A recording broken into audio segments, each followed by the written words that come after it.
Ya es viernes, pero vamos a ir a una gira, vamos a Querétaro, a Michoacán y a Colima.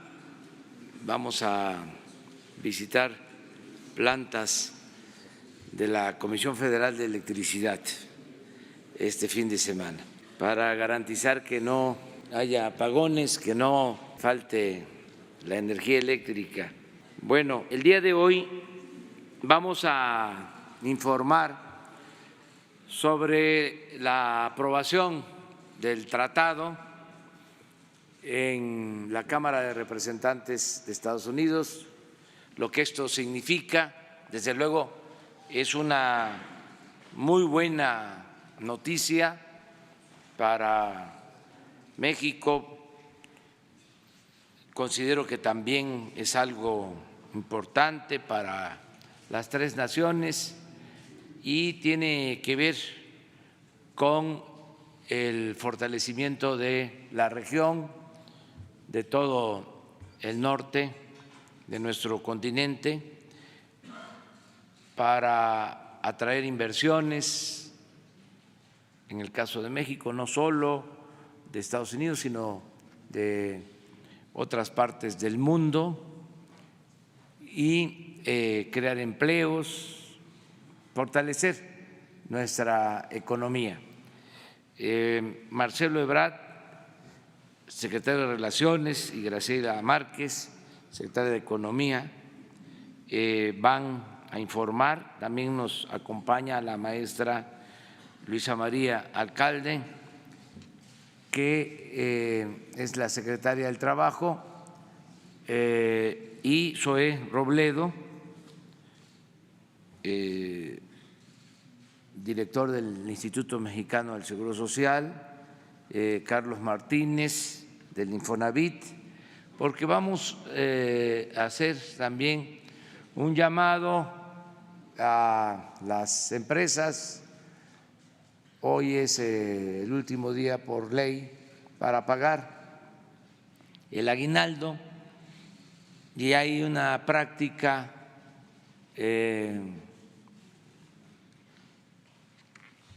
no tan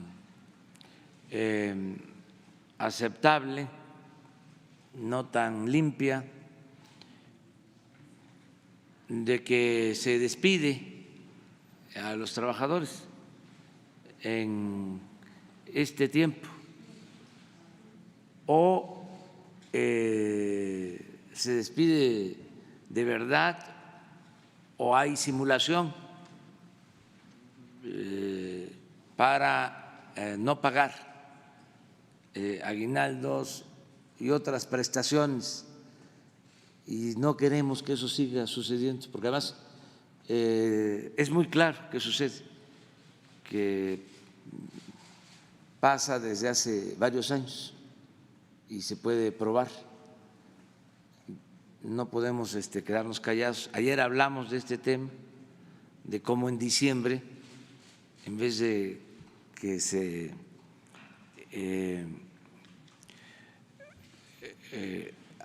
establezcan nuevos puestos de trabajo, que haya nuevos empleos, se caen, pero considerablemente. Se pierden 300, 400 mil empleos. ¿Cómo es eso? ¿A qué se atribuye? ¿Cuál es el fenómeno?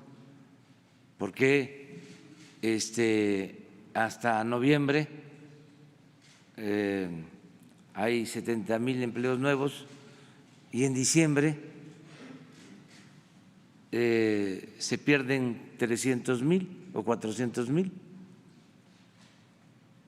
Es interesante, ¿verdad?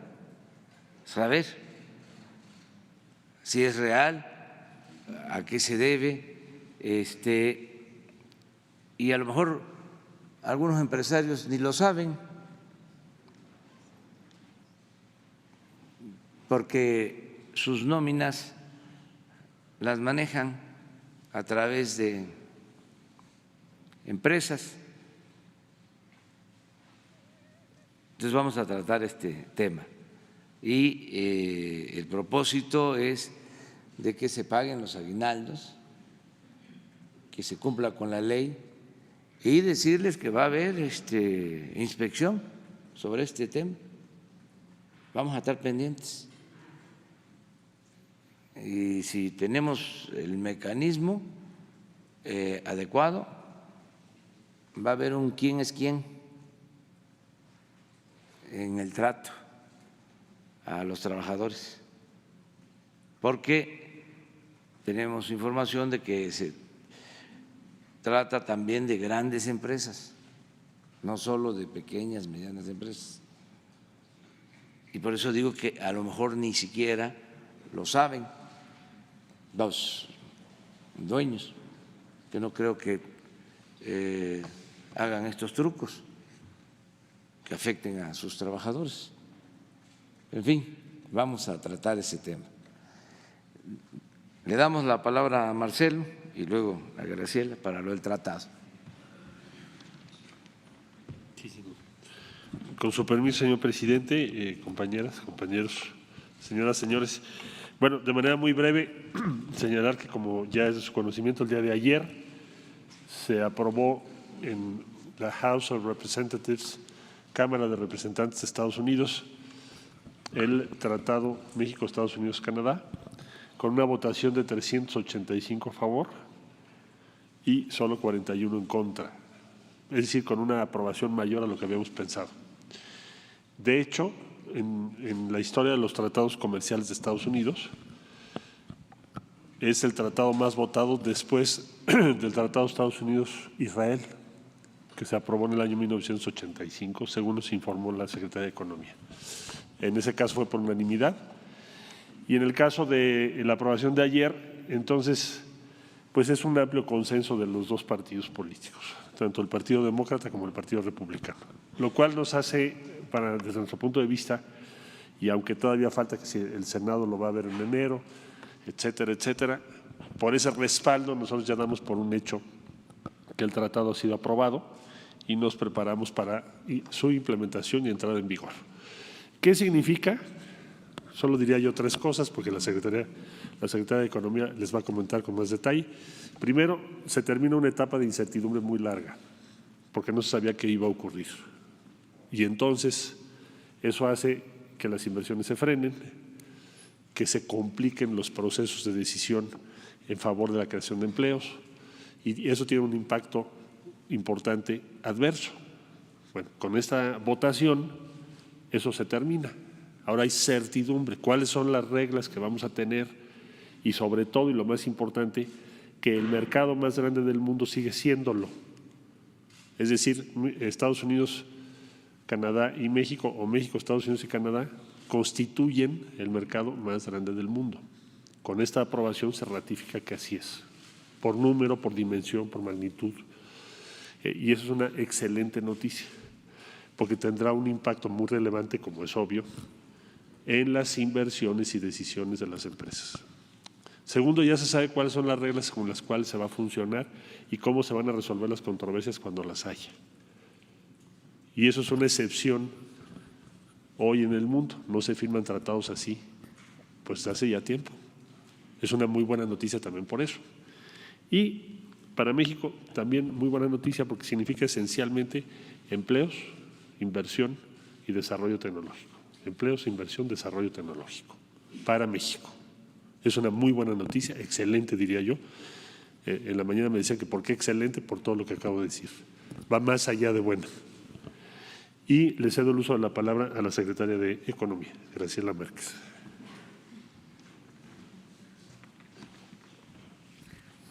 Gracias, canciller. Con su permiso, presidente. Muy buenos días a todas, a todos.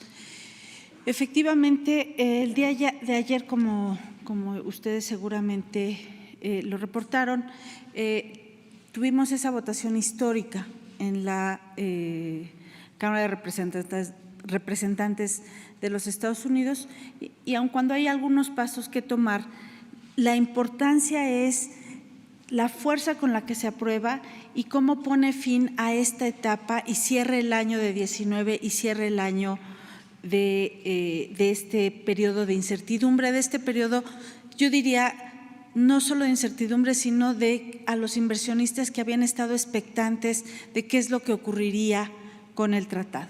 Entonces, les voy a mostrar algunos números, algunas gráficas, e inicio con algunos datos relevantes de qué significa un tratado de libre comercio en América del Norte.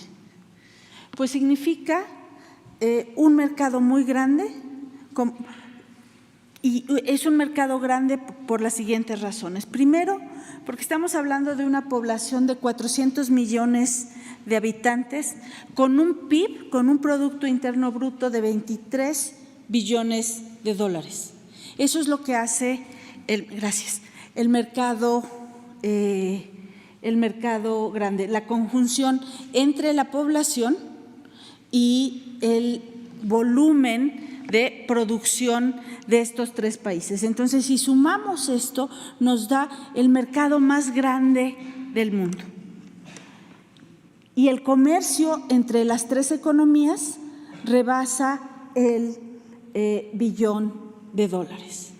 Entonces, esa es la importancia de este tratado que se firma originalmente, entra en vigor originalmente en el 94 y que hoy nos permite que los flujos comerciales y que los flujos y la integración productiva, porque no solamente se trata de comercio, se trata de una integración productiva, que los procesos ya se localizan en los tres países y que hay esta integración productiva en un mercado muy grande. ¿Y por qué la importancia del mercado muy grande? Porque ese va a ser un atractivo a inversores fuera de la región. Entonces, la región en sí misma se hace atractiva para que inversionistas europeos, inversionistas asiáticos, inversionistas de otras partes del mundo vean la importancia de invertir en América del Norte para acceder a ese mercado tan grande. La siguiente, por favor. ¿Qué podríamos esperar del nuevo TEMEC? Pues lo que podríamos esperar, para responder a esa pregunta, tenemos que ver qué es lo que ocurrió en el periodo previo cuando operaba el Telecán. Lo que tendríamos que esperar es un aumento de la inversión. Vean ustedes cómo aumentó la inversión estadounidense en México, la parte beige. Pero vean también que esa inversión norteamericana fue acompañada de esto que les decía, de que es un factor de arrastre. Atrae más inversión de otras partes del mundo. ¿Por qué? Por la posibilidad de acceder al mercado de América del Norte. La siguiente. En términos de comercio, en México, el comercio bilateral con Estados Unidos entre 93 y 2018 creció 551%. Entonces, ¿qué podemos esperar de esta nueva integración? Podemos esperar que haya flujos de inversión y que se mantenga en el peor de los casos se mantenga o crezca el flujo comercial en nuestras economías. Estados Unidos es el primer socio comercial de México y México se convirtió este año también en el primer socio comercial de los Estados Unidos. Adelante. ¿Qué quiere decir el TEMEC?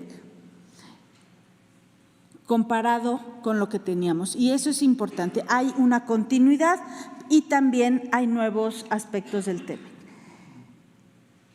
Garantizamos, como les decía, la competitividad de la región. Si nosotros comerciamos sin aranceles, lo que va a ocurrir es que vamos a tener un acceso preferente a los mercados de los dos países, va a haber una cooperación regulatoria, más inversión, vamos a regular la entrada temporal de mercancías para hacer esta integración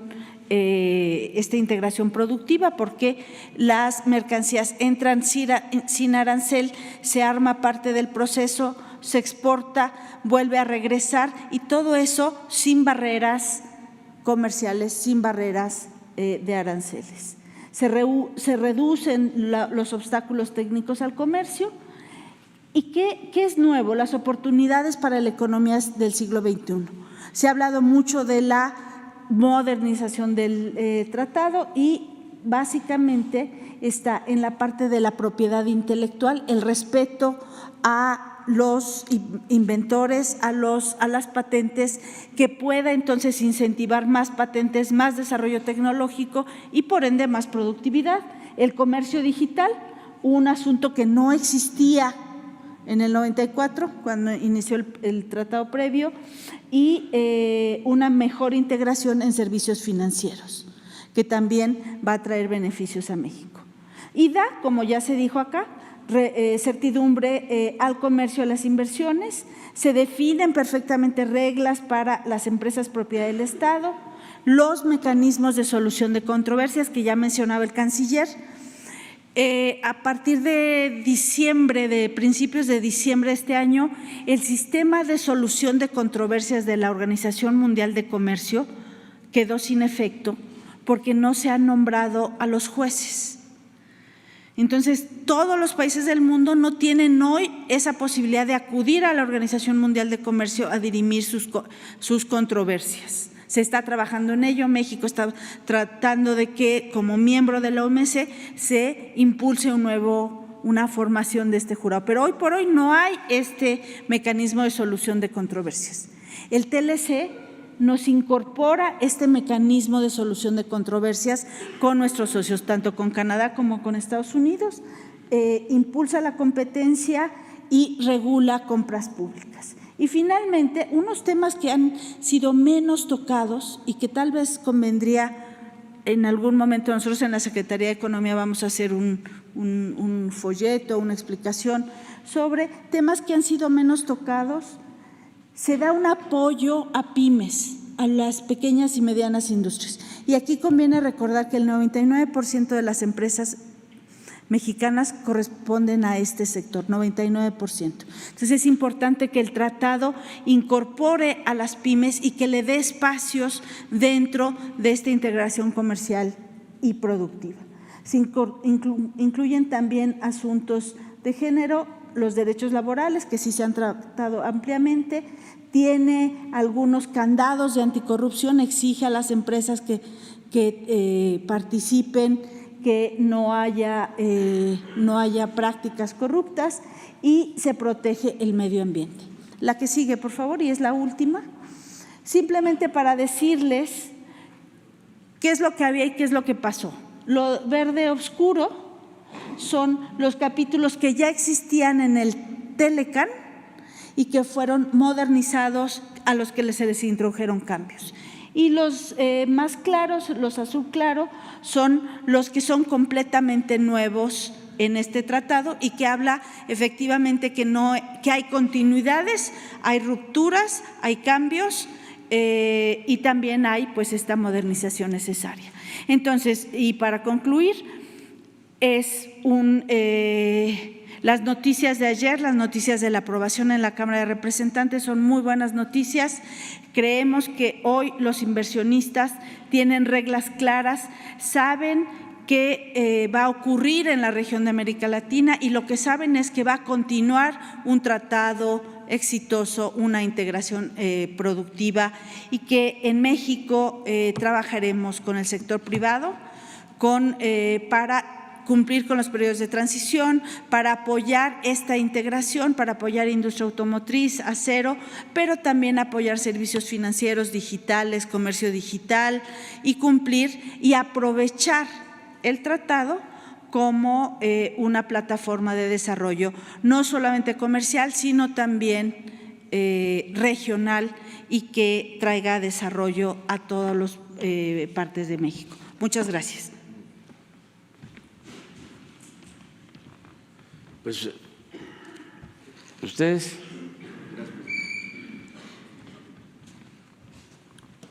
Muchas gracias, señor presidente. Con su permiso, buenos días a todas y a todos. Como lo saben, el tema del empleo a final de año tiene algunas explicaciones que tienen que ver con factores estacionales de la propia economía. Sin embargo, hemos ido detectando otros elementos que podrían responder a otro tipo de prácticas, como ya lo mencionó desde el día de ayer el señor presidente, temas que pueden pasar por el aguinaldo, pero también cuestiones de evasión y discontinuidad de los derechos de los asegurados en el Seguro Social. Es una presentación para ver un poco el panorama y algunas de las estrategias que estamos lanzando. Todos los cierres de año, debido a estos factores, pues se registran caídas de empleos y que están muy vinculados a al crecimiento observado entre enero y noviembre. Eso es lo que explica muchas veces la magnitud. En promedio, en los últimos años se pierden alrededor de 270,000 empleos en diciembre de cada año. Si pueden pasar a la siguiente. En los últimos 10 años, este promedio en la tasa de crecimiento de empleo entre enero y noviembre es de alrededor de 5.2% y la caída está alrededor de menos 1.5% respecto al nivel alcanzado en noviembre. Aquí la siguiente nos empieza a llamar mucho la atención. Justamente a partir de que se empezaron a llevar a implementar y a esparcir por muchos lados estas prácticas de subcontratación, el famoso outsourcing que busca evadir, ha habido una mayor participación en la pérdida de diciembre de los empleos permanentes. Es decir, si vemos solamente 2018, el 66% de los empleos que se perdieron en 2018, que fueron cerca de 378,000, fueron de trabajadores permanentes y 34% de trabajadores eventuales. Esto lo podemos ver de dos formas. Si lo vemos por tipo de empresa, si pueden pasar a la siguiente, hay más disminución de empleos en empresas asociadas al rubro educativo, escuelas y comercio, en particular tiendas departamentales. Algunos de ellos se puede explicar a partir del fin del ciclo escolar, toda vez que también en junio ocurre una disminución en este sector de la economía, pero también respecto al comercio y a las tiendas departamentales, con el incremento de la demanda previo a las fiestas decembrinas. Aquí la secretaria Graciela no me deja mentir que en noviembre, pues muchas veces las tiendas departamentales tienen una contratación importante de trabajadores eventuales justamente por el Buen Fin y el inicio de las compras navideñas. Esto incluso se puede sostener en la primera quincena de diciembre, pero después empieza a caer. Ahora, si lo viéramos por sector en esta parte de abajo, en los últimos 10 años, 4 sectores han sido los que explican entre el 80 y el 95% de la caída estacional observada en diciembre de cada año: la transformación, los servicios para empresas, la construcción y, como lo mencionaba, el comercio. El sector de la construcción es el que más disminuye. Sin embargo, y esto también es muy interesante, en los últimos años el sector de la transformación también ha ido adquiriendo una importancia significativa. La siguiente gráfica también explica mucho de esto, porque si lo observamos acá, el mayor número de caídas de diciembre, esto es 2018, 128,000 empleos, corresponde a empresas de más de 1,000 trabajadores, es decir, son empresas muy grandes.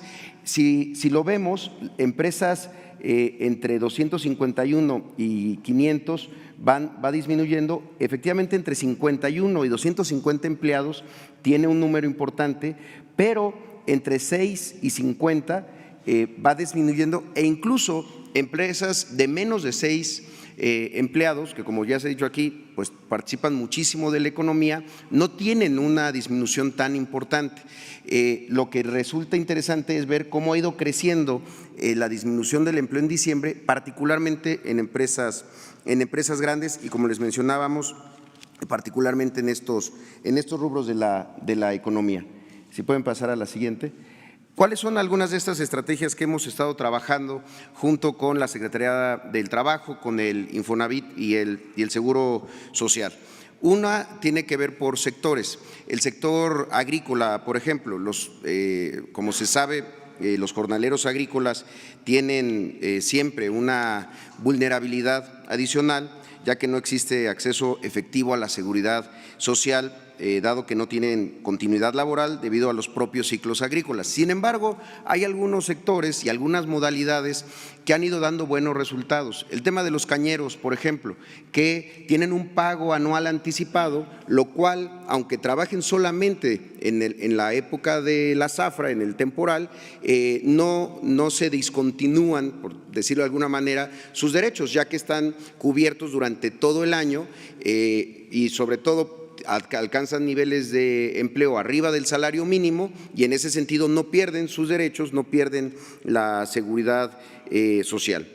Adicionalmente a eso, para poner un ejemplo, si un jornalero trabaja durante 4 días a la semana y su ingreso es superior al salario mínimo, pues se podría pagar su aseguramiento con base en su salario real mensual y con ello tener derecho al aseguramiento durante todo el periodo completo, lo que le daría acceso efectivo a la seguridad social. Un poco el mismo modelo como está operando en el programa piloto de las trabajadoras del hogar. No importa cuántos días, sino si lo vemos de manera anual, hay continuidad en el ejercicio de sus derechos y en la provisión de los mismos. Otros elementos que estamos haciendo es flexibilizar esquemas de incorporación al Seguro Social con el propósito de permitir la inclusión de nuevos tipos de contratación, nuevos esquemas como de aseguramiento para generar incentivos en la conservación de derechos para trabajadores que cesan su relación laboral y que se convierten en trabajadores independientes o autoempleados con derecho a pagar seguridad social. Aquí hay un esfuerzo importante que se debe trabajar tanto tecnológicamente como en algunas partes del marco regulatorio para que aquellas personas que reciben ingresos a través de plataformas digitales, por ejemplo, o como trabajadores independientes, puedan ser sujetos al aseguramiento del Seguro Social en función de los ingresos que perciban y con ellos se permita la continuidad del aseguramiento de estas personas que entran y salen al mercado laboral. Es decir, hay una parte que también corresponde a que nosotros flexibilicemos y hagamos mucho más sencillo este proceso y no haya afectaciones en la cobertura de seguridad social.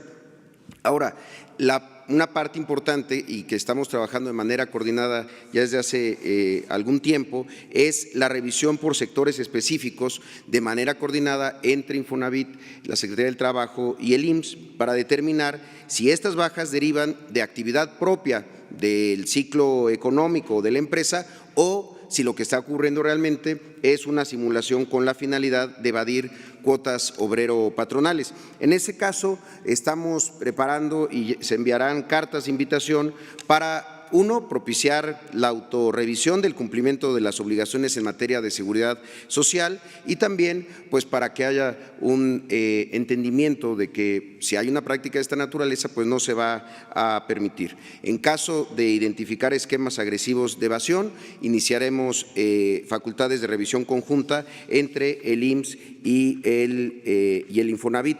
Estas cartas están empezando ya a ser remitidas a estos sectores y estos segmentos donde se puede identificar que pudiera haber este comportamiento. También se están enviando correos electrónicos masivos a los patrones por parte tanto de la Secretaría del Trabajo, el Infonavit y el IMSS, señalando las implicaciones de la baja de trabajadores que no estén asociados al entorno propio de la actividad, sino como parte de esquemas de evasión de contribuciones. También creemos que es muy importante decírselo a los trabajadores, que difundamos por parte de las 3 instituciones los temas de derechos laborales y la afectación ante la baja de continuidad laboral y también señalando que hay canales de denuncia para este tipo de abusos. En el caso del Seguro Social, en denuncia.enlinea@ims.gov Aquí también yo quisiera señalar que una noticia, un hecho que acaba de ocurrir que nos parece que es muy justo, es el nuevo criterio de la Corte que señala que para rescindir la relación laboral con un trabajador con una antigüedad mayor a 20 años, el patrón está obligado a expresar la causa grave que lo motiva y justificar qué es lo que hace imposible la continuación de la relación laboral de trabajo, en el caso de más de 20 años en adelante de relación laboral. Y también una serie de estrategias y campañas para trabajadores y patrones para difundir a través de redes sociales, de diferentes canales de comunicación, orientación para los patrones cumplidos y que, como ya lo decía el señor presidente, pues puedan estar con alguna duda de qué es lo que está pasando en su propia empresa y desde luego con los trabajadores respecto a el correcto aseguramiento de ellos. Aquí tenemos algunos ejemplos de lo que estamos empezando a hacer y que estamos trabajando de manera conjunta con todas las instituciones. Cederé el uso de la palabra a la secretaria alcalde del Trabajo. Gracias. Presidente, únicamente aclarar dos temas, como hemos venido identificando en los datos que tiene el Instituto Mexicano del Seguro Social por el tipo de funciones que se desempeñan en estas industrias, en estos sectores, podemos identificar que hay la posibilidad de que estén ocurriendo este tipo de simulaciones. Recordemos que la Ley Federal del Trabajo, de manera natural, el empleo es continuo, solamente se justifica que sea eventual o por obra determinado cuando las funciones así lo determinen. Esto quiere decir que si tenemos un trabajo, una función que va a continuar en enero, no hay una justificación para que se dé de baja en diciembre y recontratarlos en enero. Estamos incluso identificando nóminas enteras que se dan de baja y decir que esto es violatorio absolutamente de los derechos laborales de las mujeres y hombres que viven de su trabajo y también de las leyes del Instituto Mexicano del Seguro Social, que se van a estar monitoreando, como aquí ya lo estableció el presidente, se van a hacer inspecciones para que no ocurran este tipo de violaciones que no son nuevas, que llevan tiempo atrás, pero que durante mucho tiempo no hubieron consecuencias, es decir, que estamos monitoreándolo y que también las trabajadoras y los trabajadores pueden acudir a la Procuraduría de Defensa del Trabajo.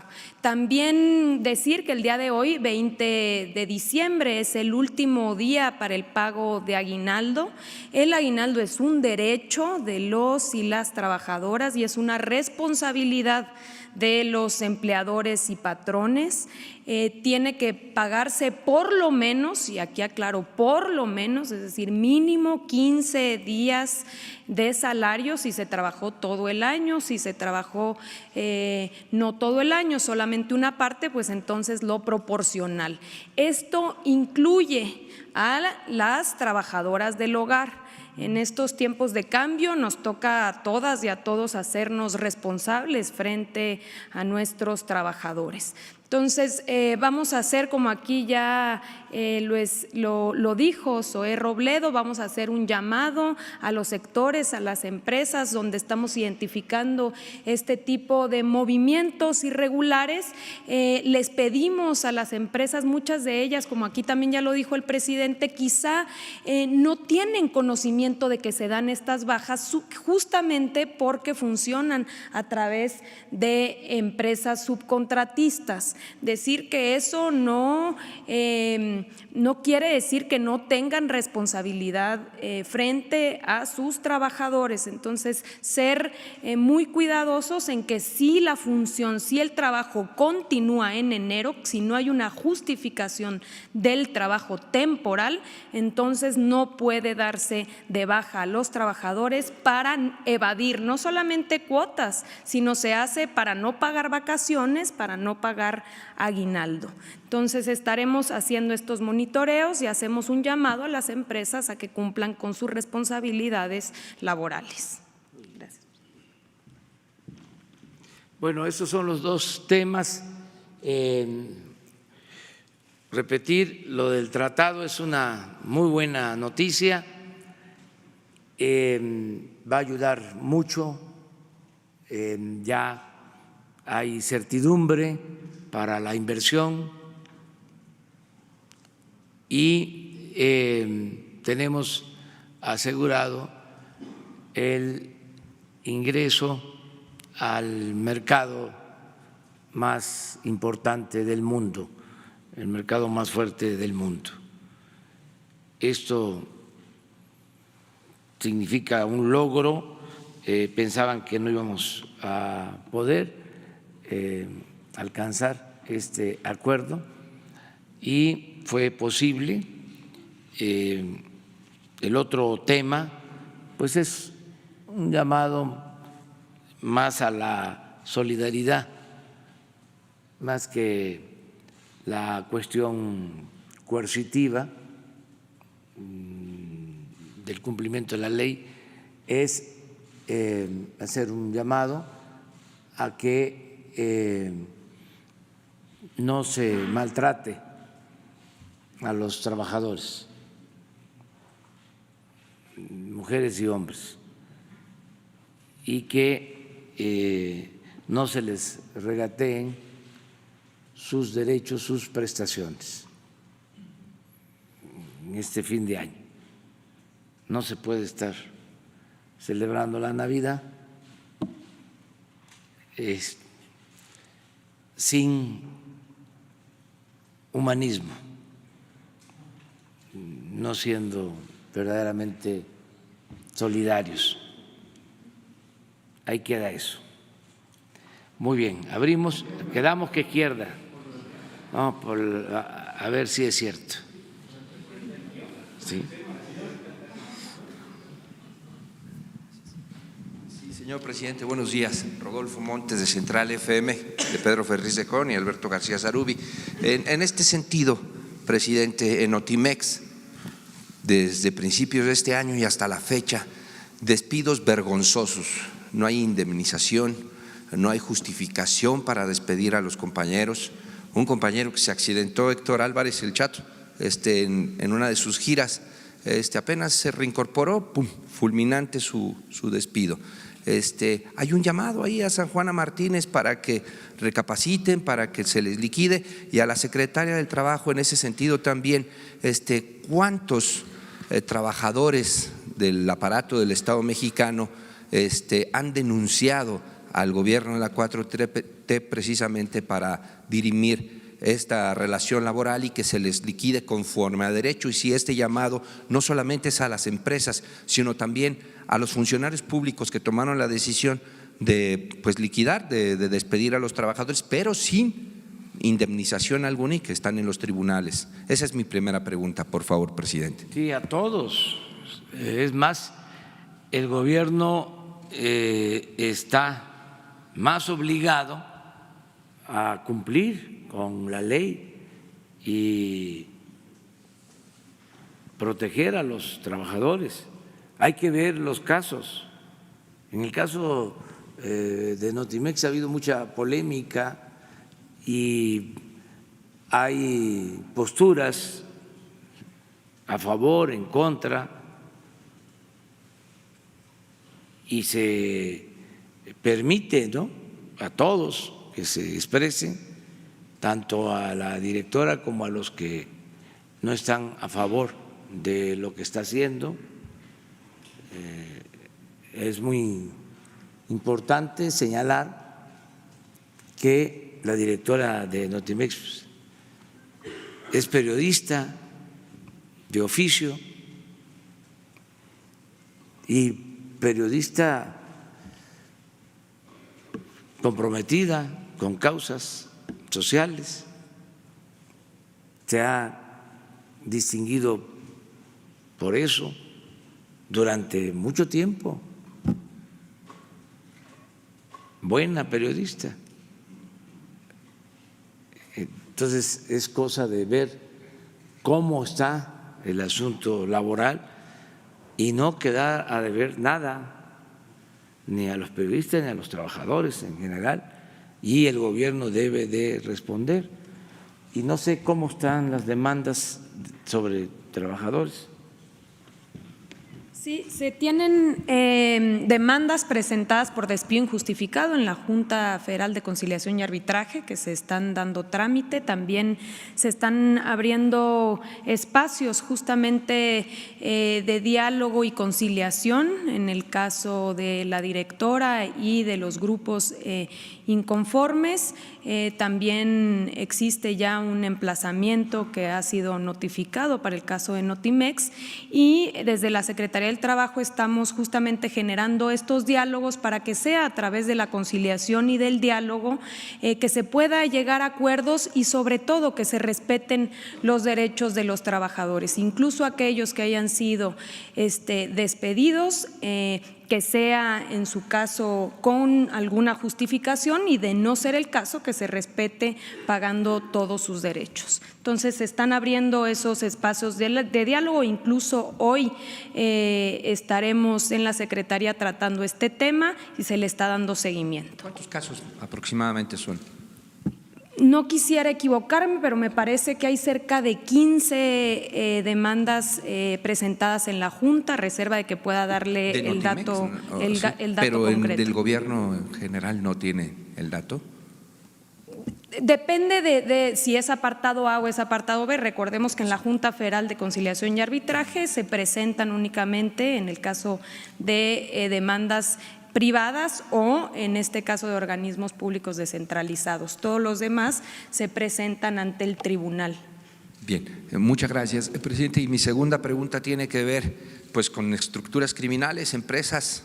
Anabel Hernández, una compañera periodista, en su libro El Traidor, ahí refiere que el Mayo Zambada tiene todo un serial de empresas avaladas inclusive por su gobierno y que hay hasta condonación de impuestos en algunas de estas empresas del Mayo Zambada, el verdadero líder del cártel de Sinaloa, y también le están haciendo la competencia a sus programas sociales en algunas regiones del país.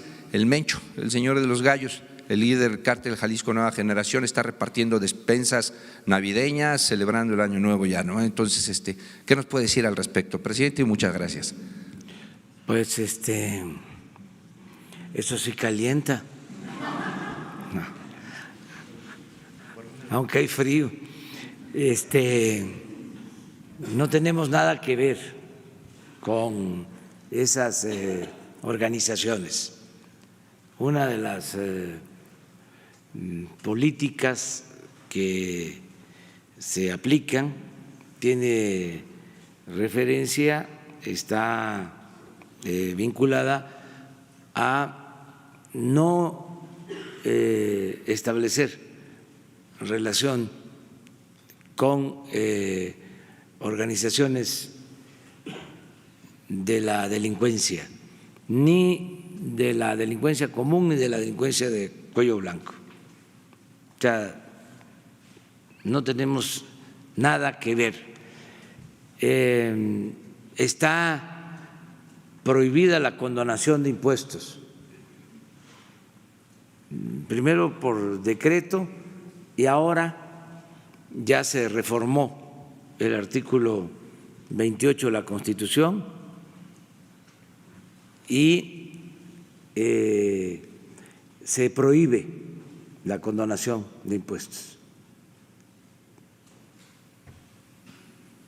De las prácticas que tienen para contar con bases sociales, la entrega de despensas, la gente en general ya no acepta esos mecanismos de control y de manipulación. Ya no es el tiempo en que se repartían despensas y se obtenían apoyos para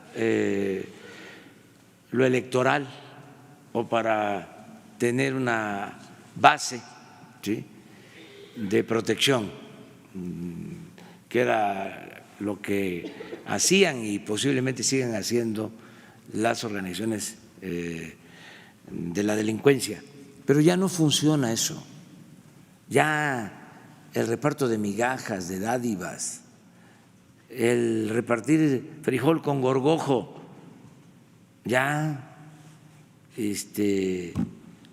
no aplica.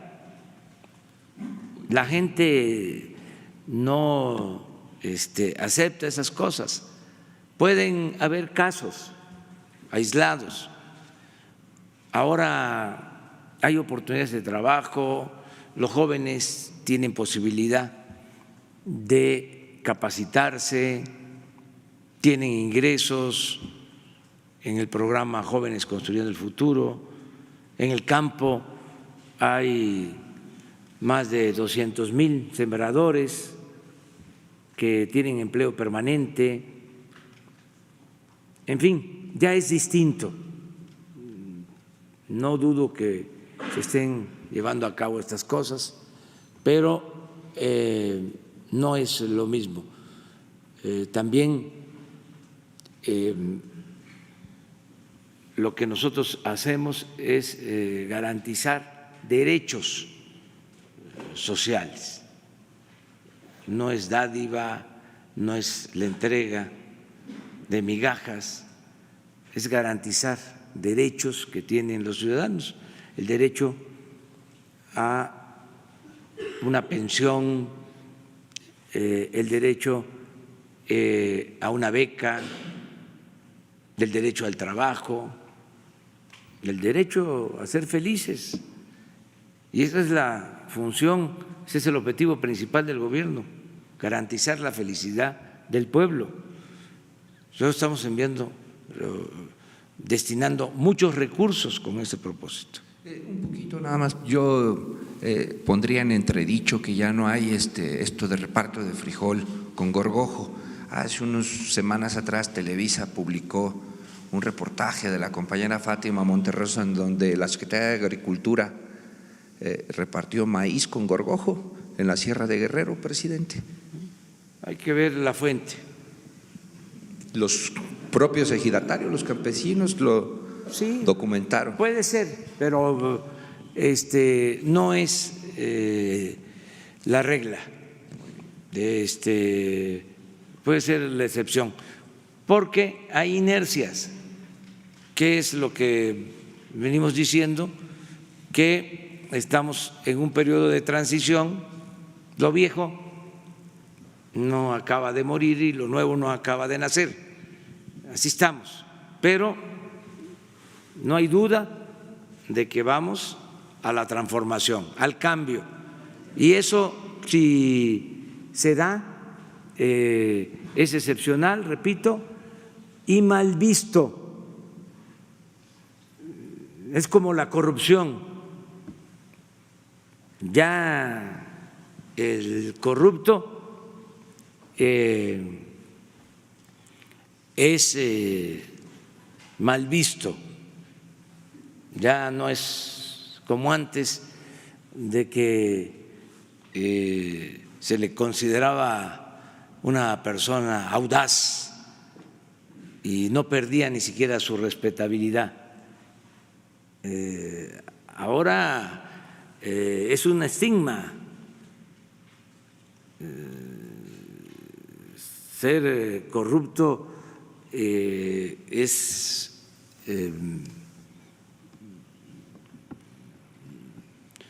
una mancha permanente que no se quita. Hasta hace poco no pasaba nada. Es más, hagan un análisis, una revisión de los discursos en el periodo neoliberal, 36 años, y busquen en todos los discursos oficiales cuántas veces se mencionó la palabra corrupción. Y estoy seguro que fue mínimo. Van a encontrar más que palabras, por ejemplo, crecimiento, pero mucho más. Cambio estructural.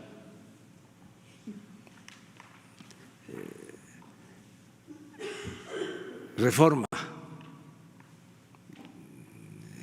energética, reforma fiscal, reforma laboral. Eso era lo que predominaba. Corrupción no existía. Anticorrupción tampoco. No.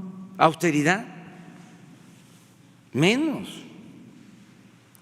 Imagínense si se iban a morder la lengua hablando de austeridad cuando se daban la gran vida, aviones, helicópteros, usaban los helicópteros hasta para ir a jugar golf. Todo eso que se padeció hasta hace poco. Entonces, sí hay un cambio, desde luego es un proceso, todavía hay resistencias, pero ya no está de moda la corrupción. Antes robaban y ni siquiera perdían su respetabilidad. Siempre usaba yo en los discursos el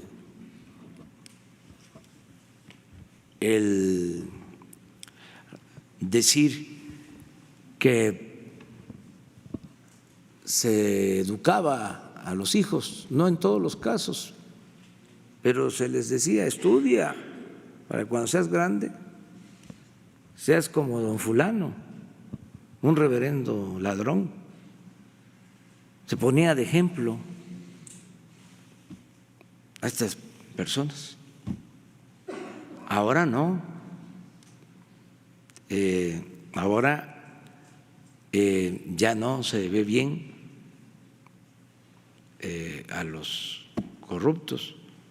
Y los que pensaban que no iban a haber cambios, pues ahora están sorprendidos porque pensaba que iba a seguir lo mismo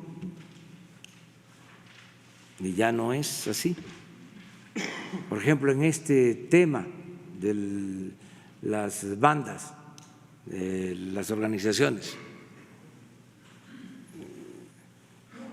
ya no es el tiempo de la protección a bandas. Ahora no se permite la asociación delictuosa entre autoridades y delincuencia, y tampoco hay negociaciones con las organizaciones delictivas, ni la práctica de proteger a unos y destruir a otros. Todo eso se termina por completo y es al margen de la ley nada y por encima de la ley nadie. Estado de derecho, no estado de chueco. Perdón, pero el SAT ya lo eximió y… Sí, pero si no tiene responsabilidad, ¿por qué se le… Pero moralmente, presidente… No, pero es un asunto legal y moral también. O sea, yo les invito, porque una cosa es que nos caigan mal algunas personas o que tengamos posturas. No, sí, es el caso. Es que tenemos que ser muy objetivos, muy profesionales.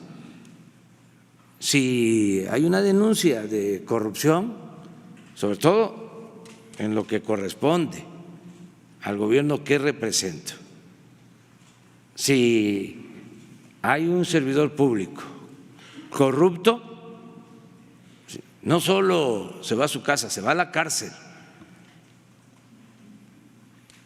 para que se entienda bien. Y vuelvo, miren, ahora sí traigo pañuelo blanco.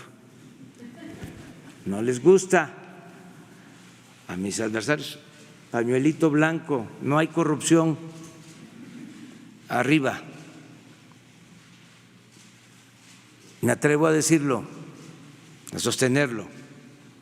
Y quiero que me tapen la boca. A ver. Entonces, no somos iguales. ¿Qué hacían antes los conservadores?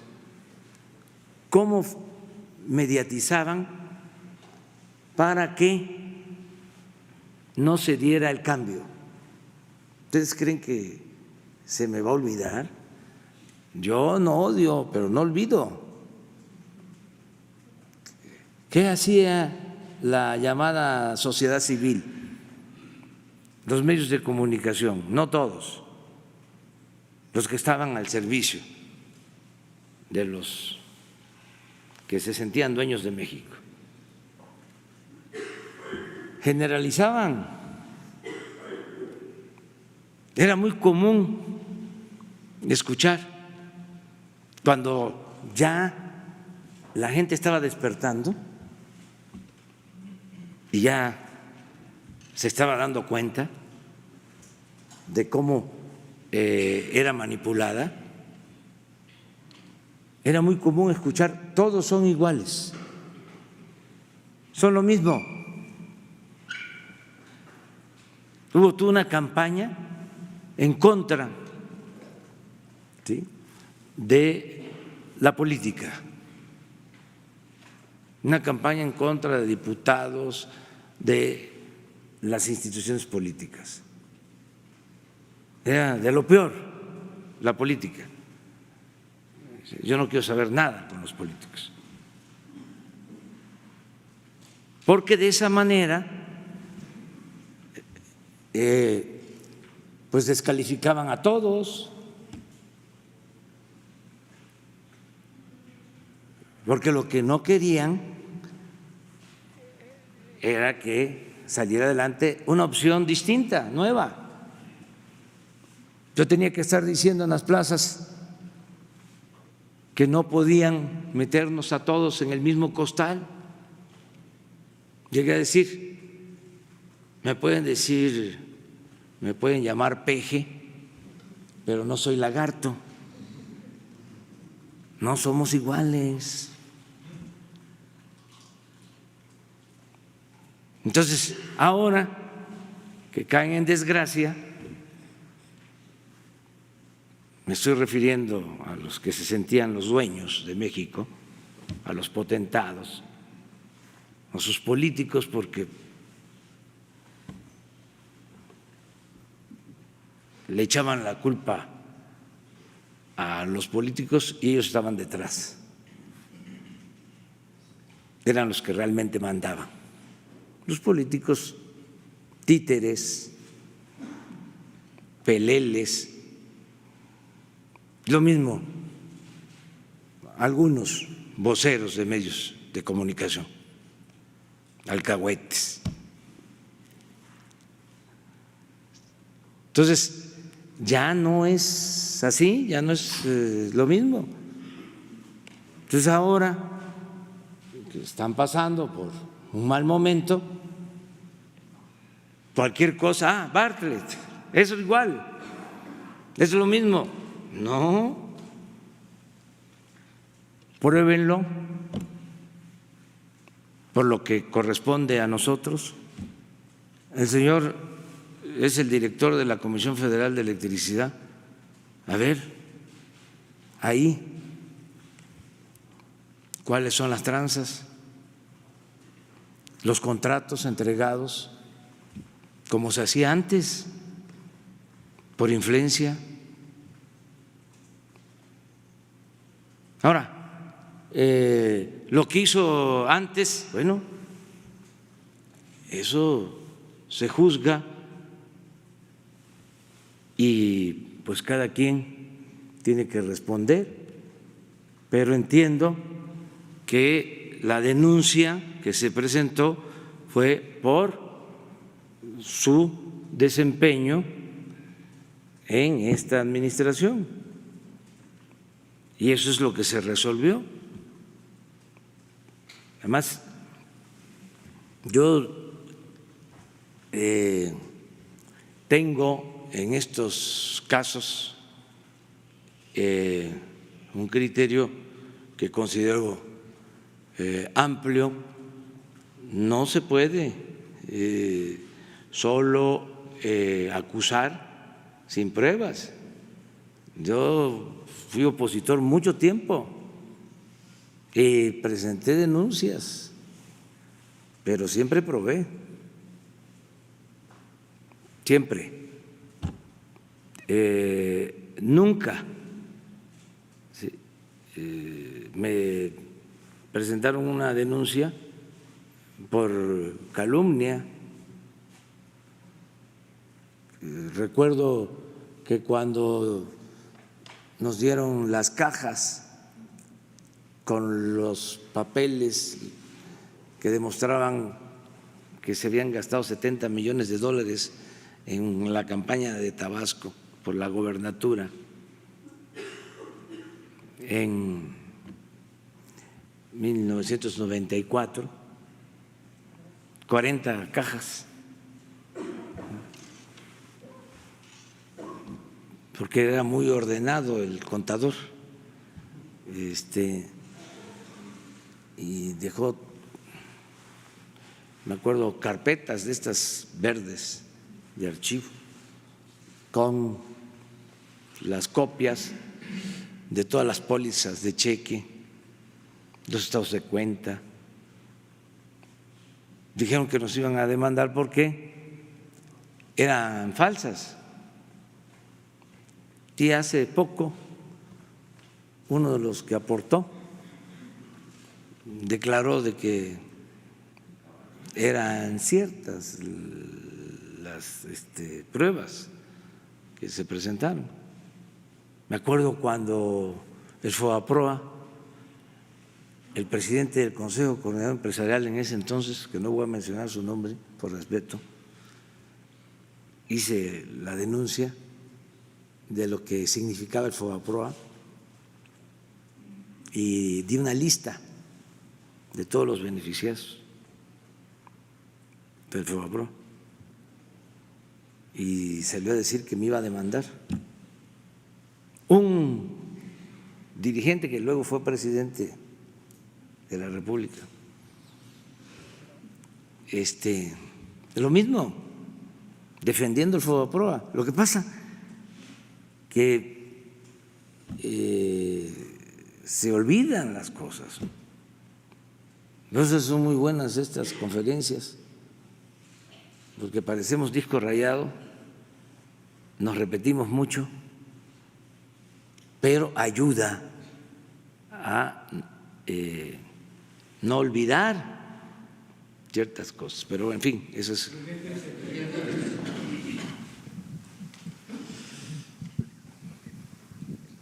Gracias, presidente. Hablando de casos, tengo aquí en mis manos el expediente, es una sentencia definitiva, inatacable del Tribunal Electoral del Poder Judicial de la Federación. La Sala Superior, ese tribunal que avaló su triunfo presidencial el 7 de agosto del año pasado, le entregó su constancia como presidente electo. Este tribunal resuelve el pasado 25 de septiembre, presidente, que usted debe sancionar a su vocero presidencial porque incumplió la veda electoral de la elección del pasado 1 de junio. El hecho aquí concreto, presidente, es que esta sentencia usted fue notificado según la cédula el pasado 26 de septiembre. Van prácticamente 3 meses y lo que dice el promovente original, lo que yo investigué en propio tribunal, en el INE, es que no se ha acatado esta sentencia. Aquí la pregunta concreta, presidente, sería ¿por qué no se ha acatado esa sentencia que le instruye, como dicen los abogados, que le mandata a sancionar a su vocero presidencial, presidente? ¿Por qué no se ha cumplido y sí tiene pensado cumplirla? Y si me permite ahorita otra pregunta, presidente, gracias. No sé si se cumplió.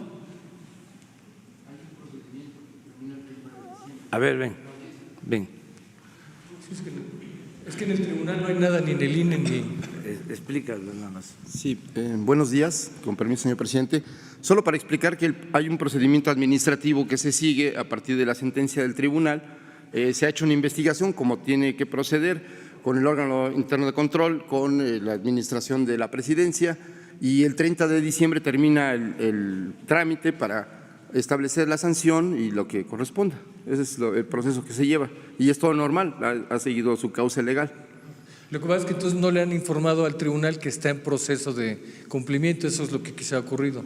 Posiblemente, pero una vez que se tome la determinación administrativa el próximo 30 de diciembre ya se le notificará el cumplimiento de la sentencia. Perfecto, gracias. O sea que hay tiempo, pero sí se va a cumplir. No es como antes. Como Porfirio. De que sí, como era antes. Se acata, pero no se cumple. Así era. Ahora se va a cumplir. Nada más que vamos a esperar a que sí concluya el trámite. Sí.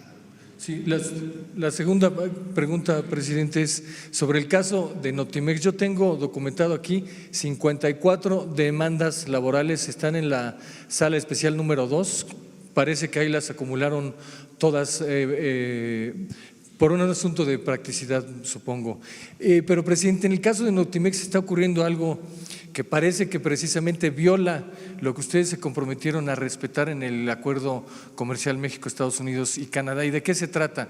Han llegado estos 54 empleados, me lo han manifestado, llegan y les exigen que se afilien al sindicato blanco que está creando la nueva directora, que creó un sindicato blanco, y a los que no se afilen a ese sindicato blanco los están despidiendo. Es decir, están incurriendo en la creación desde el gobierno que se comprometió a hacer respetar la libertad de los sindicatos, están incurriendo en la creación de un sindicato charro, presidente. Y si nos podía también comentar sobre las demandas, la secretaria. ¿Qué le parece aclaro tema? De que es la primera vez que sé de este asunto, no me consta, pero a ver si Luisa María.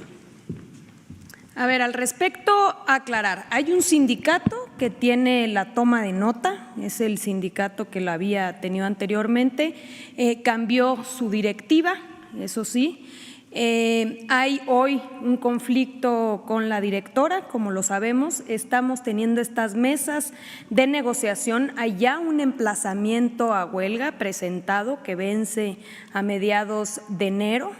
Se está, como comentaba hace rato, se está abriendo estas mesas de diálogo para poder llegar a un consenso, porque el emplazamiento lo que determina es que ha habido violaciones por parte de la dirección al contrato colectivo y eso es lo que se está evaluando. También, como bien dices tú, ha habido despidos, ha habido demandas presentadas, ya estoy pidiendo la información, me parece que hay demandas anteriores a esta administración y hay demandas nuevas. Ahora podemos dar los datos exactos, pero en efecto sí hay demandas presentadas por despido injustificado que obviamente llevarán su procedimiento y aclarar que también, como se ha señalado, se dio el registro a un nuevo sindicato, aclarar que no se vale que por parte de la empresa haya injerencia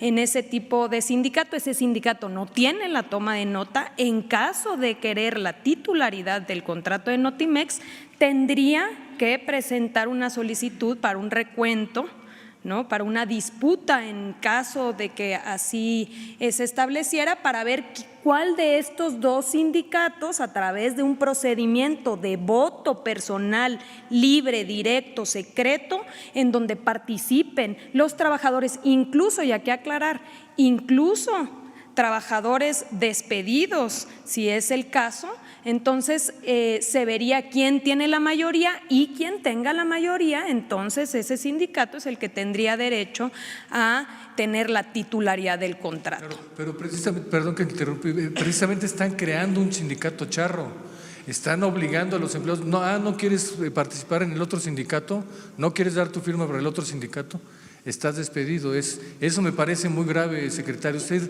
tiene información y qué puede hacer al respecto la Hemos Secretaría? tenido denuncias al respecto, se está investigando, no tenemos pruebas de que así sea. Lo que sí te puedo decir es que fueron trabajadores los que acudieron a la Secretaría del Trabajo para pedir el registro sindical. Recordemos que los registros ya no es como antes, de que te doy plazo y plazo y plazo. No, si hay 20 trabajadores en activo que quieran formar una nueva organización sindical, se le da el registro. Un registro no significa que tenga la titularidad del contrato. Puede haber diferentes sindicatos, puede haber un sindicato con un nombre distintos, pues. En el caso del recuento es ahí donde veremos cuál de estos sindicatos realmente tiene pues el mayor porcentaje de respaldo de los trabajadores y sería ese sindicato quien tuviese la titularidad del contrato. Todavía no ha habido una solicitud en este sentido, no ha habido una demanda de titularidad, se continúa con la titularidad del sindicato anterior, que es el que presentó el emplazamiento a huelga, y es por eso que estamos teniendo desde la Secretaría estas mesas de negociación. ¿Por qué? Porque no queremos, obviamente, que se llegue hasta el estallamiento. Creemos que a través del diálogo, de la concertación y viendo los casos en particular de los despidos, se puede llegar a un arreglo, sobre todo porque se trata, obviamente, pues de parte del gobierno. Creemos que en estos días, esperemos, se pueda bajar los ánimos y realmente tener ese espíritu propositivo de llegar a un acuerdo. Muchas gracias, secretario. Gracias, presidente. Gracias.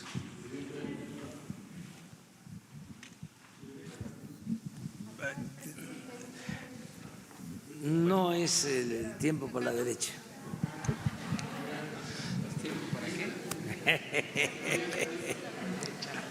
Buenos días, presidente. Alberto Rodríguez, de SDP Noticias. En estos días se ha estado hablando mucho sobre esta consulta ciudadana para juzgar a expresidentes, pero bueno, yo quiero plantear que los derechos no están a consulta, así como no se puede hacer una consulta para ciertas poblaciones, para poblaciones LGBT o etcétera, etcétera, tampoco se podría hacer una consulta para castigar a expresidentes porque se violarían los derechos, ya sea de los expresidentes o de las personas que no pueden tener acceso a la justicia porque se ha votado en un sentido o en el contrario. ¿Realmente usted, su equipo jurídico, legisladores, le han hablado sobre la posibilidad de hacer esta consulta? Porque sería a todas luces ilegal y sería muy fácilmente echada abajo con amparos. ¿Usted ha hablado realmente con alguien sobre la posibilidad de hacer estas consultas? ¿Tiene, digamos, el visto bueno de su equipo de abogados? Esa es la primera pregunta. Sí, y además es de sentido común, que suele ser el menos común de los sentidos, es juicio práctico. Si los ciudadanos deciden que se inicie un proceso en contra de los expresidentes, la autoridad tendría que cumplir con ese mandato.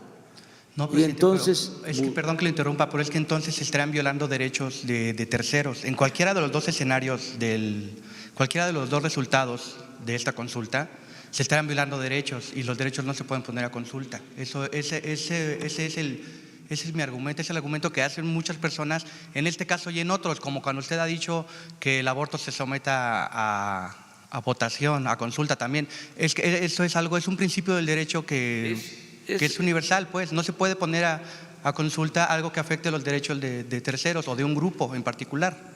Lo que creo yo que está por encima de cualquier criterio, pues es el mandato de los ciudadanos. El poder… Permítame plantearlo en escenario. Imaginemos que la mayoría de la población vota por no hacer algo contra expresidentes y el día siguiente… quedan libres los derechos.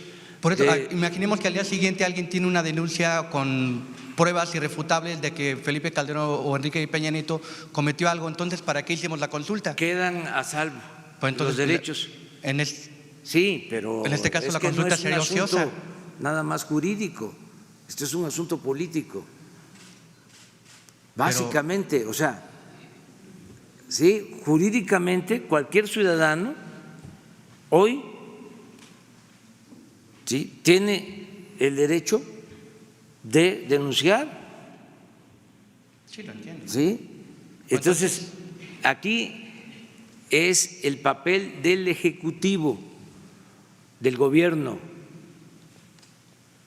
Yo establecí desde que tomé posición, ¿sí?, en mi discurso, de que habían dos posibilidades: presentar denuncias a los expresidentes, porque tendríamos que hacerlo así, no pensar como siempre en los chivos expiatorios, sino juzgar a los de arriba, o poner un punto final, iniciar una etapa nueva. Yo dije que era partidario de lo segundo.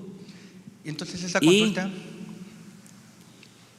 Que esa era mi postura, pero que si los ciudadanos exigían que se procediera y se llevaba a cabo una consulta,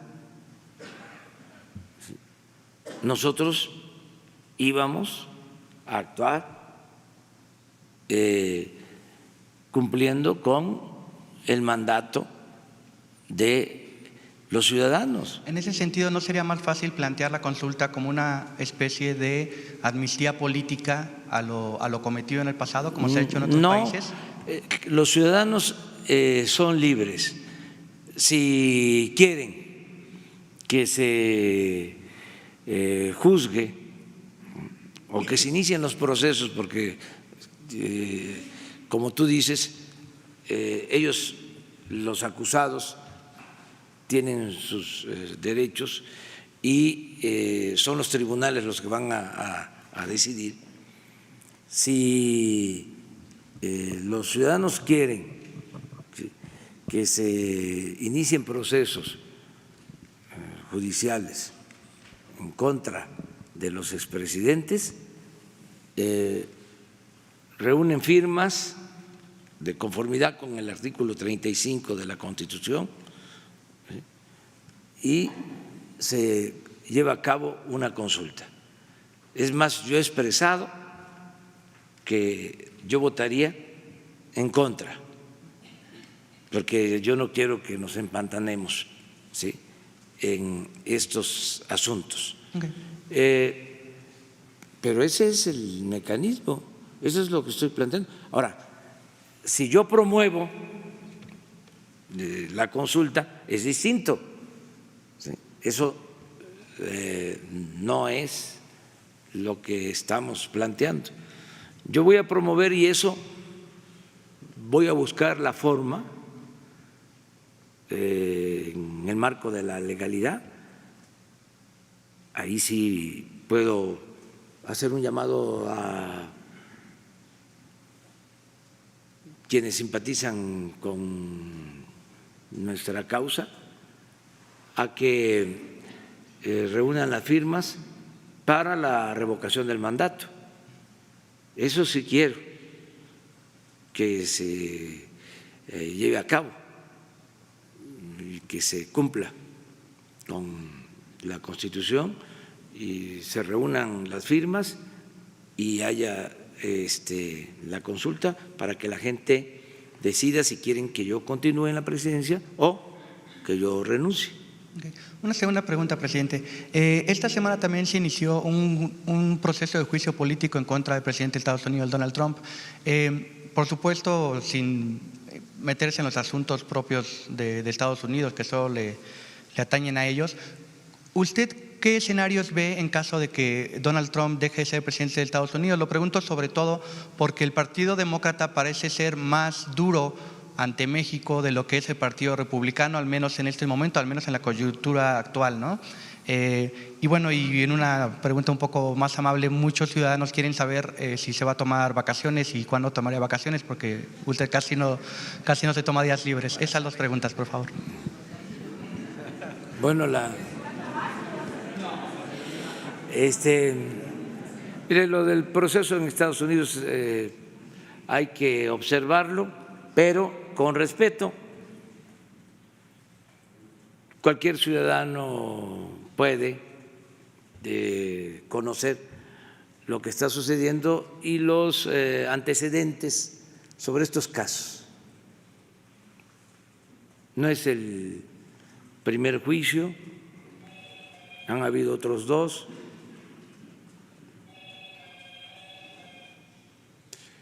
En el caso del presidente Clinton,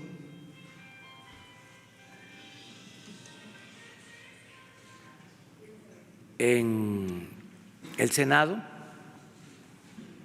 se le exoneró.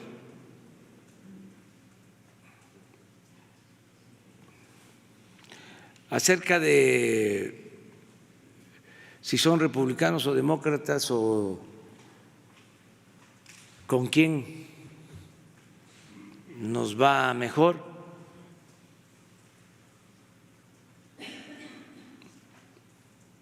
pues es relativo.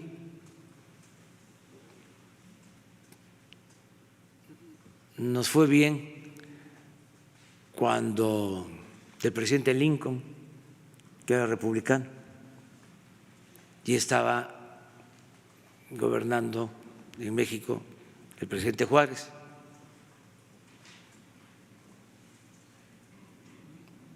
No nos fue muy bien, claro que no. Fue cuando el gran zarpazo, con un presidente que por respeto no voy a mencionar su nombre, que ordenó la invasión a México. Era demócrata.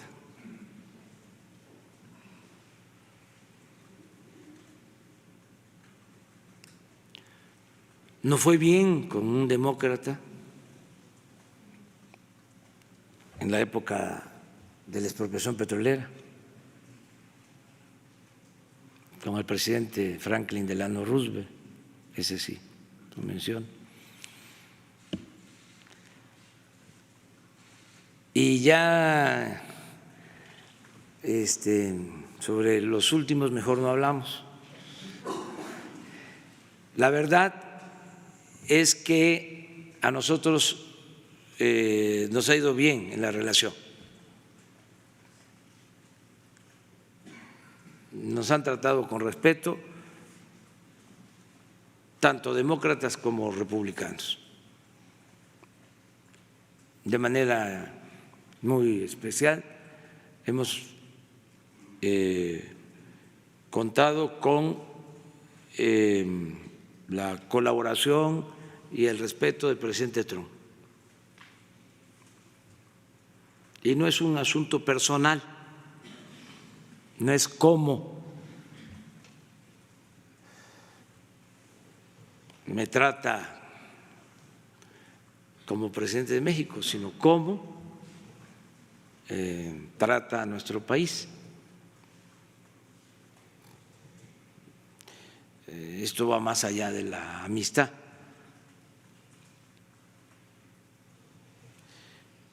Pero hemos tenido un buen trato, una buena relación de cooperación. Eso es lo que puedo mencionar. Y esta es una prueba, lo del tratado. Imagínense llevándose a cabo este juicio, que se vote el tratado con México y con amplia mayoría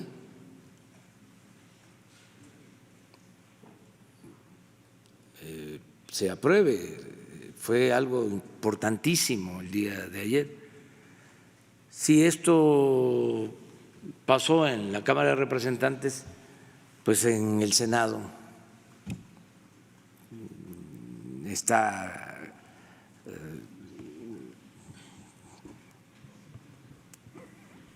garantizado el apoyo, la aprobación. Entonces, esto es. Lo de las vacaciones, pues yo todavía hasta el 24 nos vamos a ver, ya dijimos, ya hablamos de que el 24 es el mensaje de Navidad, pero por ustedes también yo les comento que voy a salir después de que nos encontremos el 27 en la mañana. Voy a salir y nos vamos a volver a encontrar el día 2 en la mañana. Del 27, no, sería el 28, porque el 27 sí vamos a estar aquí. Y regresamos el día 2. El 24 sí vamos a estar, el 25 no, para que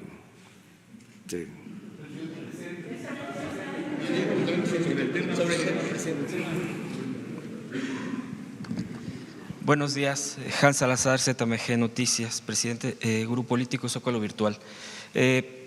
Preguntar sobre el tema que se están planteando.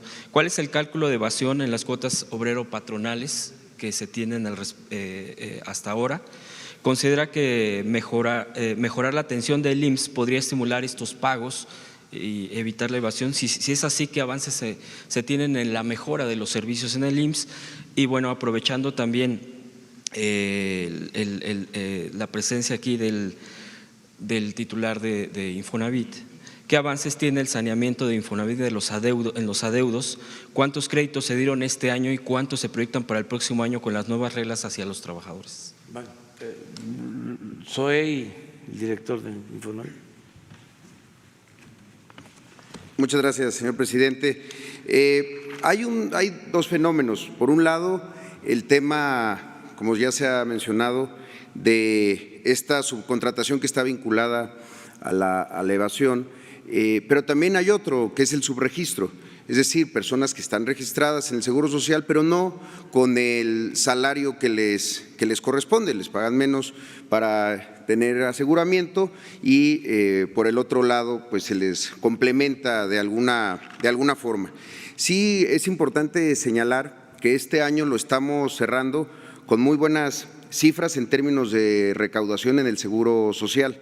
Hay cerca de más de 25,000 millones de pesos nuevos, digamos, de incremento en la incorporación, en la recaudación del Seguro Social, que son completamente vinculados a una de las acciones más importantes, creo yo, de la Cuarta Transformación, que fue el incremento del salario mínimo.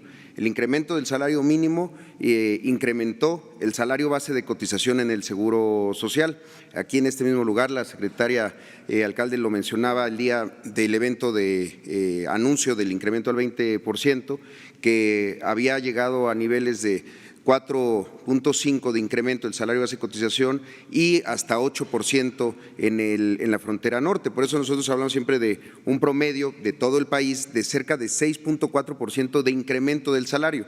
Esto desde luego incrementa el porcentaje de cuotas y nos tienen en un buen número en términos de recaudación. Desde luego que eso tiene que verse reflejado con que nosotros demos un mejor servicio.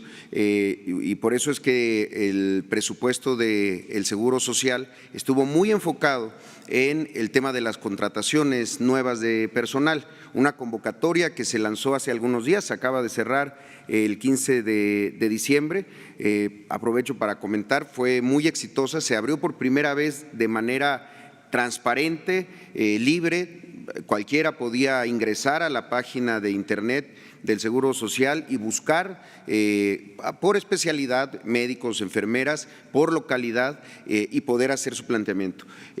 Fue al cierre de cerca de 96,000 registros con todo y documentación, fueron más de 100,000, pero de personas que no acabaron su registro o no completaron la documentación, pero son como 96,000 registros. ¿Esto qué implica? Pues que tenemos ya una base de datos para buscar a esos médicos, enfermeras que tanta falta nos hacen, porque la clave es que el Seguro Social tiene en su despliegue territorial, en unidades de medicina familiar, en hospitales de segundo y de tercer nivel, instalaciones o una capacidad instalada que muchas veces no se aprovecha en su totalidad. Ya lo ha dicho también el presidente, el tema de los fines de semana, incluso horarios nocturnos. Ahí es donde estamos concentrando nosotros el esfuerzo, en lograr pasar el próximo año 2020, en el inicio de este proyecto, de 16,000 cirugías programadas solamente en fin de semana a 64,000 cirugías en fin de semana,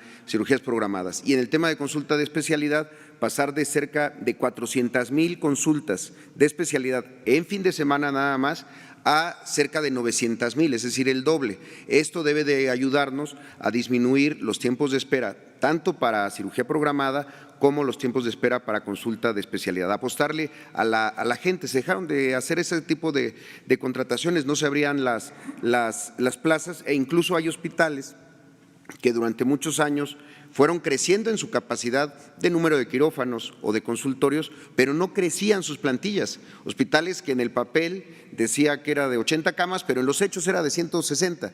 Entonces, es lo que estamos haciendo.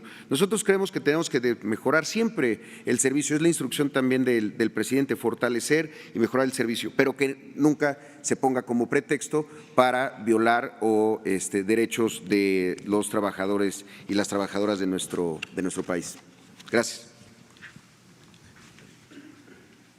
¿Por qué no aprovechas también para informar sobre los 3 programas? Claro que sí, presidente. Con su permiso, presidente, y aprovechando, por supuesto, decirles nada más con el tema que anunciamos el día de hoy. Hace poco firmamos un convenio de colaboración el IMSS y el Infonavit para el área de recaudación fiscal. Estaremos coordinando, por supuesto, todas las auditorías fiscales entre las empresas, tanto el IMSS como el Infonavit revisan todas las empresas con base en el número de registro patronal y estaremos viendo todo eso en conjunto. Sobre lo que ya decían o preguntaban, y entiendo que la pregunta va en el sentido de los rezagos de pago de los trabajadores, decirles que el índice de cartera se mantiene estable en un 8%, que es lo que se venía observando en periodos anteriores. Decir algo que además es muy significativo para nosotros. Las personas recordarán que el Infonavit cobra los créditos a través de la nómina, es un cobro automático, pero quien pierde el empleo lo puede pagar por su cuenta. Este año hemos observado que incrementó el flujo de los trabajadores que pagan por su cuenta en un 5.4%.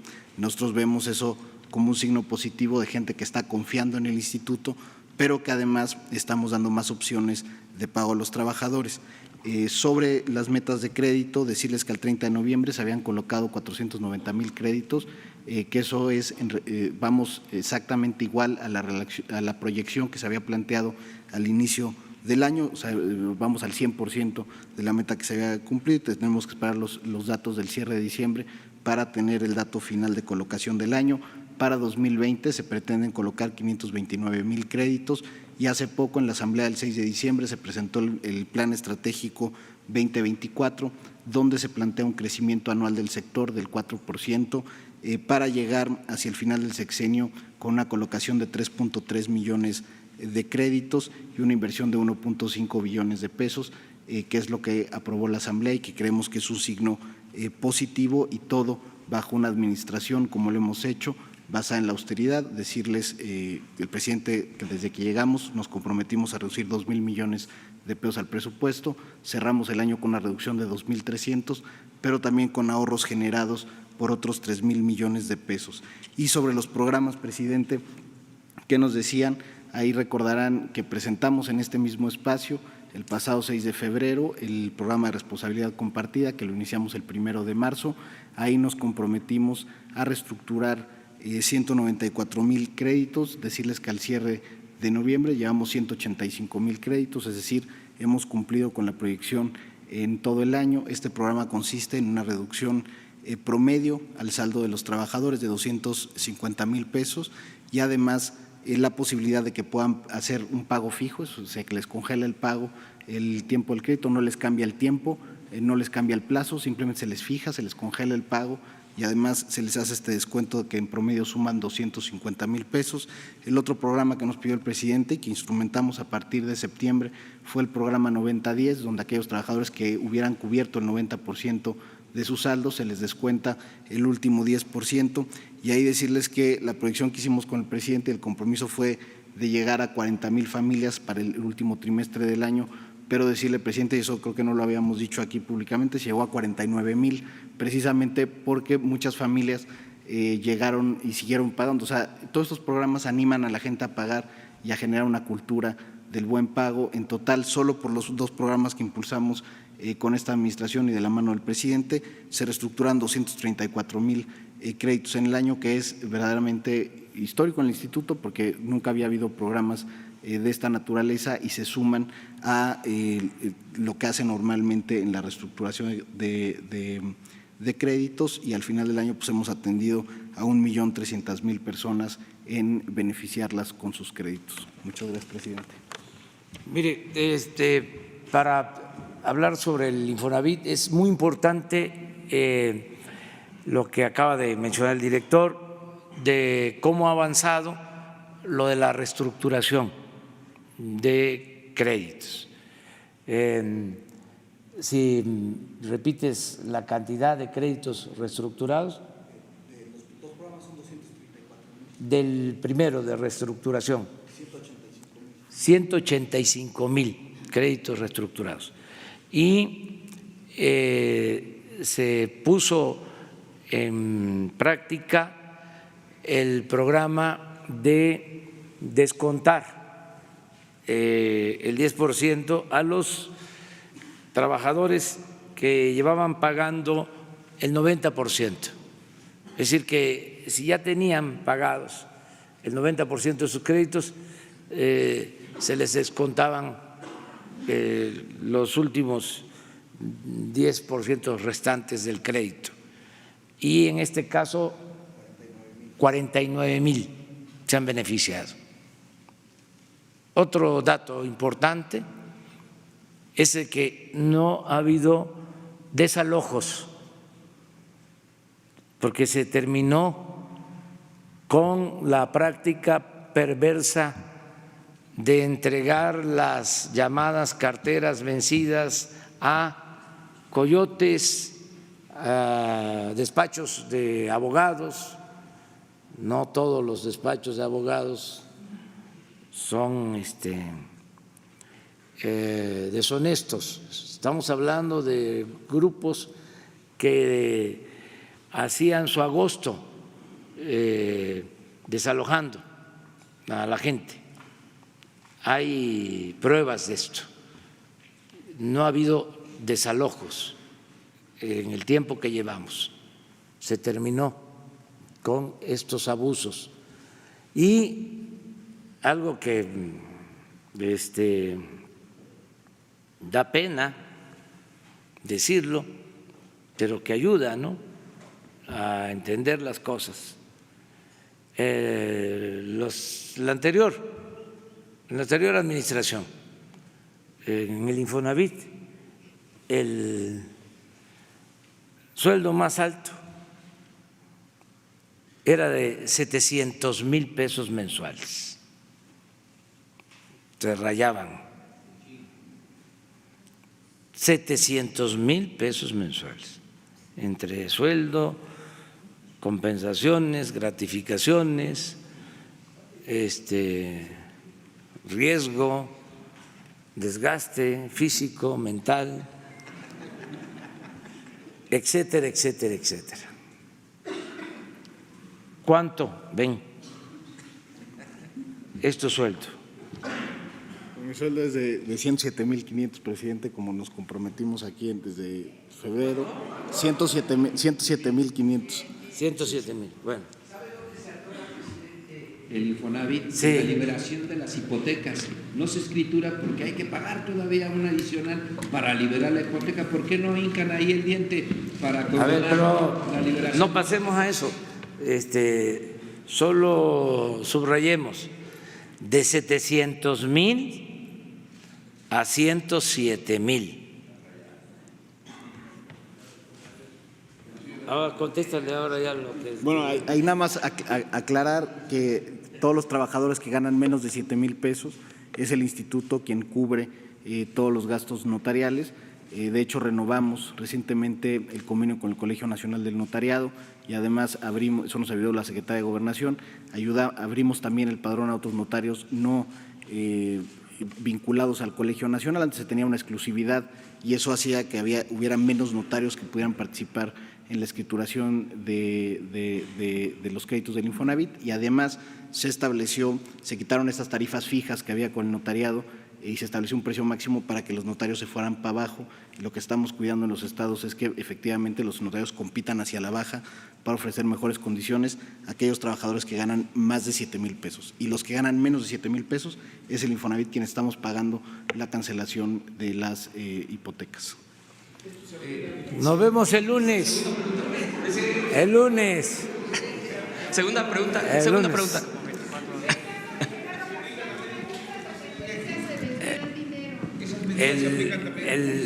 El lunes,